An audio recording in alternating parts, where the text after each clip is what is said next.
Vous devez comprendre une chose, que durant toute l'histoire de l'Église, il y a eu des fils de Dieu. Écoutez bien ce que je suis en train de dire. Quand je parle de fils de Dieu, je ne parle pas de fils de Dieu en termes de naître de Dieu. Parce que vous savez qu'il y a une différence, je vous ai parlé de ce terme. Népios, teknon, ios. Vous voyez un peu? Donc, il y a une différence. Et on dit que les teknon, ce sont ceux qui sont nés de Dieu. Les népios, c'est les bébés. Les ios, c'est les fils, en grec. Vous voyez? Donc, quand je parle de fils de Dieu ici, je ne fais pas allusion au fait d'être né de nouveau. Quand je parle de fils de Dieu, je fais allusion à la maturité. Donc, durant toute l'histoire de l'Église, il y a eu des fils de Dieu. Ça veut dire quoi? Des individus qui ont opéré avec la maturité de l'Église de la fin.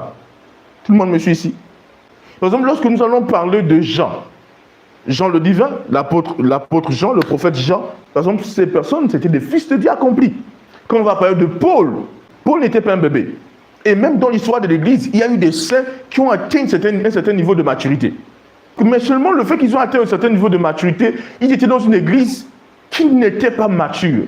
Mais eux, par contre, dans leur temps, bien que l'Église était dans un temps d'immaturité, ils étaient matures.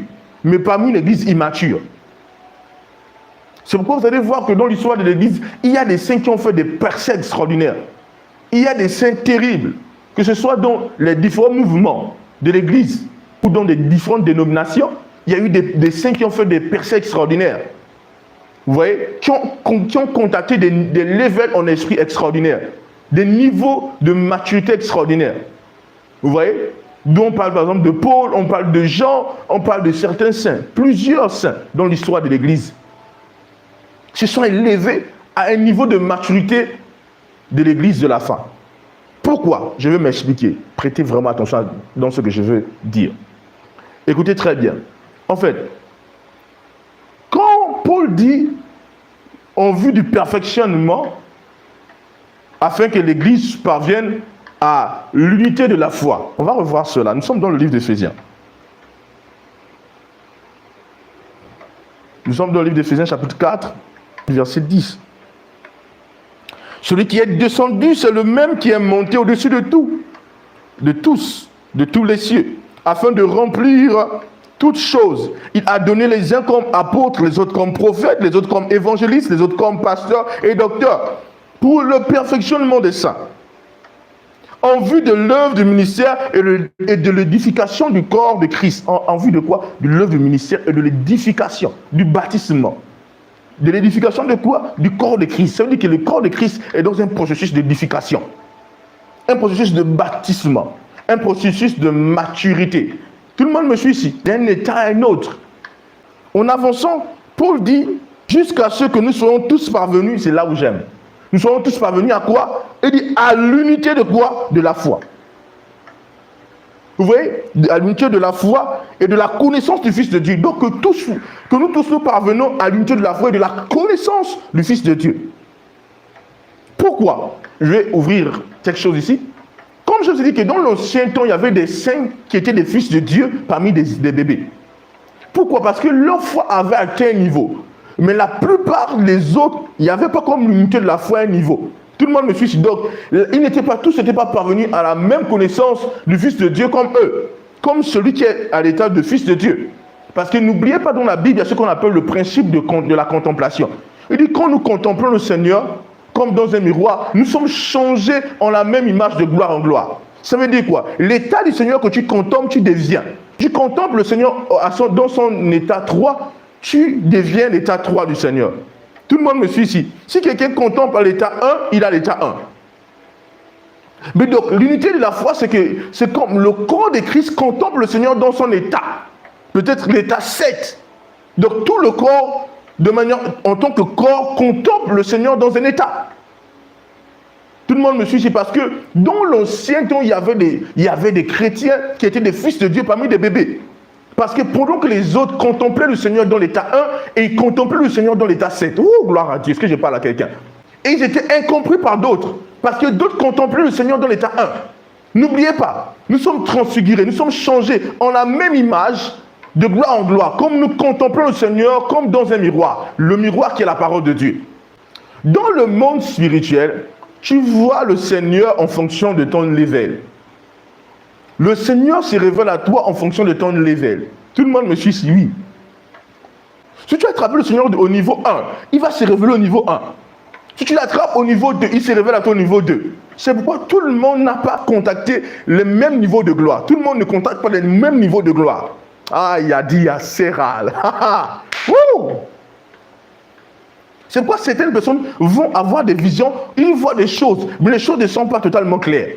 Mais il y a d'autres qui ont un autre niveau, ils voient des choses plus clairement. Aïe, aïe, aïe, aïe, aïe, aïe, je ne sais pas si vous comprenez. En fait, le Seigneur va se révéler à toi au niveau que tu as attrapé de lui.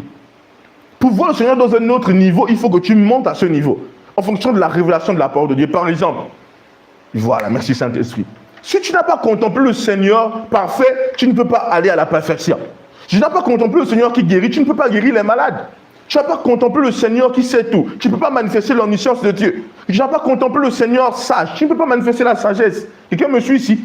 Ce que tu contemples de Dieu, tu manifestes. Et c'est quelqu'un qui se décompose ce que je suis en train de dire. En fait, c'est en fonction de ce que tu connais de Dieu. Par exemple, certaines personnes peuvent contempler le Seigneur qui était sur la croix. Vous comprenez? Le Seigneur qui a été crucifié, c'est bien. Il contemple l'œuvre de la croix, d'une certaine manière. Mais quelqu'un d'autre peut contempler l'œuvre de la résurrection. Donc, il n'est plus sur la croix. D'autres peuvent contempler le Seigneur qui est assis sur le trône. Maintenant, le Seigneur va se révéler en toi en fonction du niveau de contemplation, de la connaissance que tu as de lui. Et c'est quelqu'un qui suis ici. C'est pourquoi l'église primitive ne pouvait pas voir certaines choses que nous on voit aujourd'hui. Ils ne pouvaient pas parce qu'ils avaient contemplé le Seigneur dans un niveau, dans un état, dans une dimension. Donc ce que tu vas voir de Dieu dépend de comment tu le contemples à travers sa parole. Vous voyez, donc ces saints-là, certains avaient contemplé le Seigneur au niveau 7. Mais ils sont dans une église qui a contemplé le Seigneur au niveau 1. Donc parfois ils sont incompris. Parfois certains même les attaquent. C'est pourquoi vous pouvez voir aujourd'hui, désolé de dire, il y a pas, le corps de Christ n'est pas divisé. C'est pourquoi vous pouvez voir d'autres hommes de Dieu s'élever contre d'autres. Ils se lèvent contre d'autres hommes parce qu'ils ne comprennent pas le niveau que d'autres sont à l'intérieur. Comme si quelqu'un au niveau 7, il faut t'incliner. Tu dois être un enfant devant lui. Il doit t'élever dans ce niveau. Tu ne le comprends pas parce qu'il est plus haut. Il est dans une classe supérieure. Tout le monde me suit ici. Quelqu'un qui est à l'université enseigne. Quelqu'un qui est au primaire ou au secondaire, au lycée, ou tout le monde me suit ici. Il enseigne en fait. Parce qu'il est dans un autre niveau, un autre level. Il comprend les choses autrement. Certaines personnes, comme je l'ai dit, j'ai ouvert une brèche, Dieu ne peut pas se révéler à eux dans son état de perfection. Ils ne pourront pas supporter. Parce qu'ils ne pourront pas comprendre ça en fait. Pour que Dieu se révèle à eux, il faut qu'ils montent. Il y a un processus de croissance. C'est-à-dire que ces saints-là, qui étaient durant un temps où l'église était au niveau 1, qui ont contacté le niveau 7, ils ont grandi. Ils ont connu un processus de croissance extrême. Maintenant, dans le mouvement de l'église, Dieu, durant ce temps de la fin, veut emmener l'église de manière générale au niveau 7. Tout le monde me suit ici. Donc, un état mature, un état de maturité. Aïe, aïe, aïe, aïe, aïe, est-ce que quelqu'un m'entend ici? Donc, il veut propulser l'église de manière générale dans une dimension. C'est pourquoi il dit que nous serons tous parvenus à l'unité de la foi. En fait, que la foi corporative, c'est-à-dire que la foi du corps de Christ, à la connaissance du Fils de Dieu, tous parviennent à une connaissance, un niveau, un autre level, un autre niveau de connaissance. Alléluia. Est-ce que je parle à quelqu'un ce soir? Oui.